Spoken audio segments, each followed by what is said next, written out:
How's it going, everyone, and welcome back to Rangers Rundown. For the second time in a row, the Rangers have come back from being down in a series to force a Game 7. The Rangers will play Game 7 in Carolina in 2 days on Memorial Day, Monday. It will be hopefully an exciting game that, if it ends in a loss, I don't think I'm going to be that upset. I will be upset. Obviously, you want to see your team win in the playoffs and go on to win the cup. But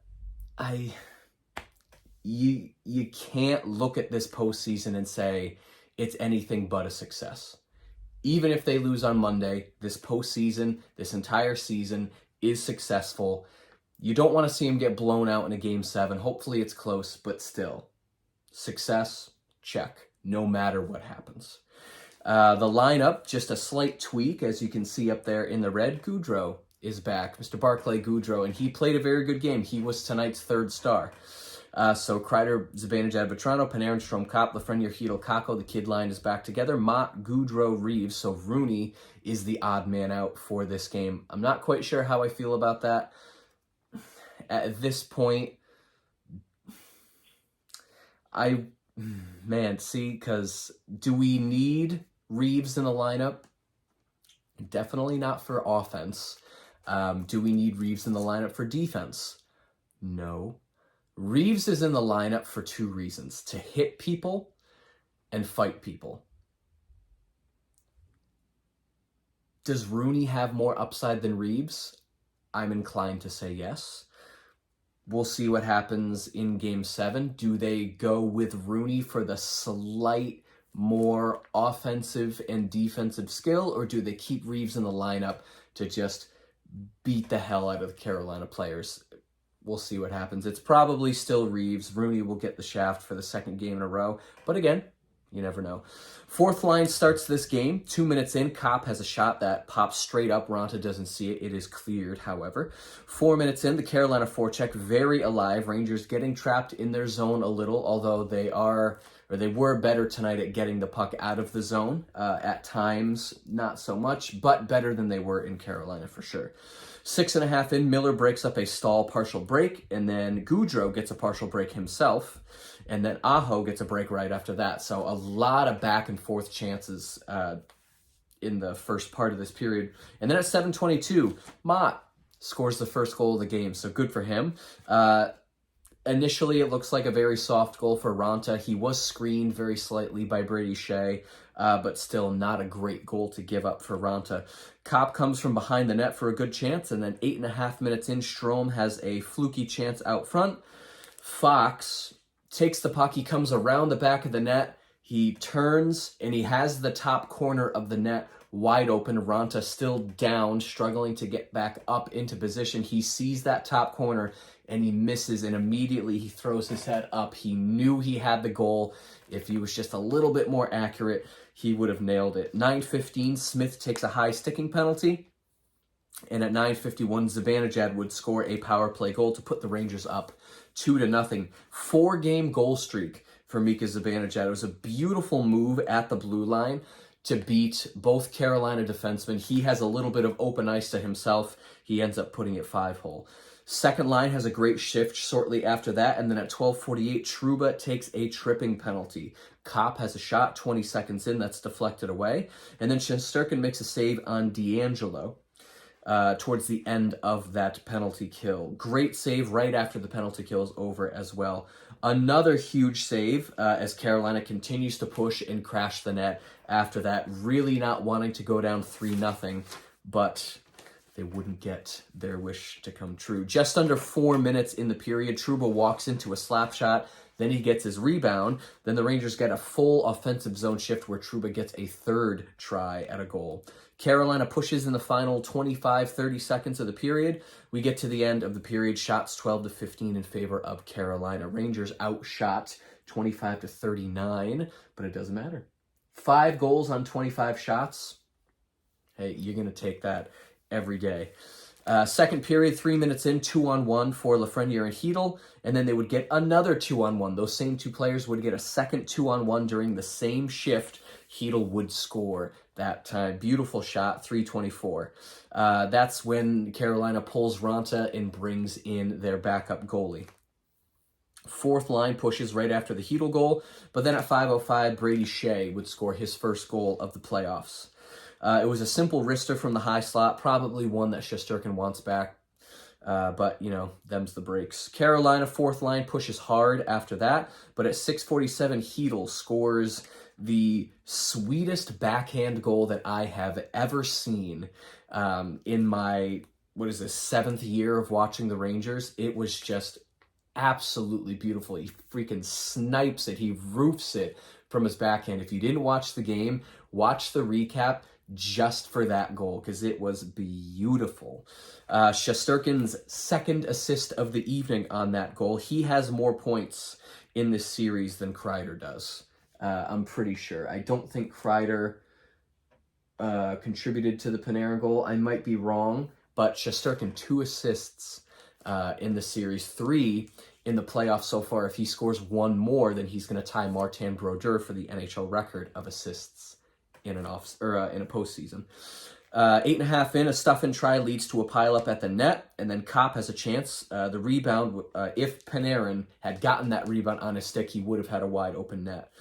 Just under 8 minutes, Kopp with another chance, so Kopp really sniffing around the net, doing what he's supposed to do. 12:47, Trocheck scores a goal. Confusion, net front, bodies flying all over the place. Trocheck is on his knees. He swipes at the puck. It bounces off of Lindgren's leg and goes 5-hole on Shesterkin. And then at 12:56, Kreider takes a hooking penalty. Good penalty kill, and then Kreider has a chance shortly after he exits the box after the penalty kill is over. Just over 4 minutes left in the period. Heedle has a partial break chance for the hat trick. It was not a great shot, but you would have liked to see Heedle get the hat trick. Carolina with a minute plus of zone time towards the end of this period. 2+ minute shifts for 3 of the Rangers players. And then at 17:42, Shesterkin takes an interference penalty. He left the net to play the puck that was coming around the boards, and he ends up running over Jarvis, and he takes that interference penalty. But a great penalty kill for the Rangers. Shot 7-12 in favor of Carolina after the second period. Third period, 4 minutes in, Carolina really pushing, but Rangers also have their chances.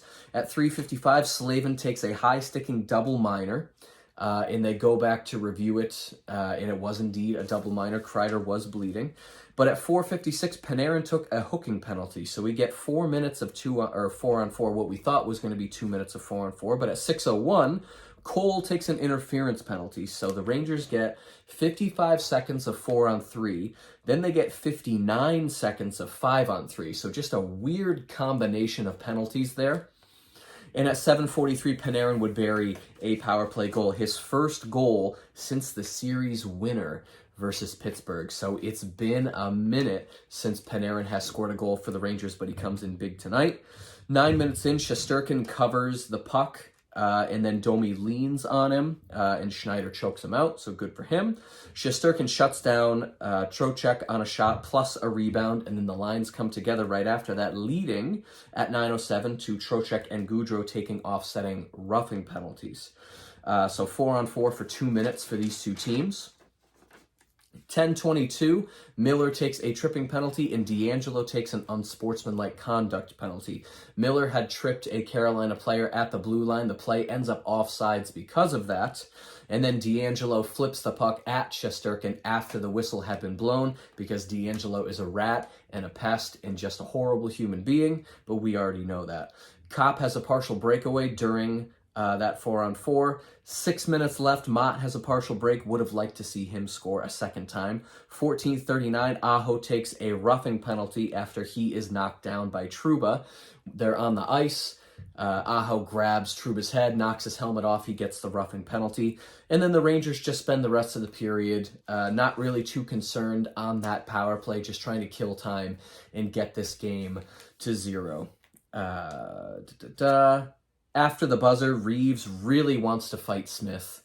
He's like, his gloves are halfway off of his hands, and the ref is doing a really admirable job holding back the brick house that is Ryan Reaves.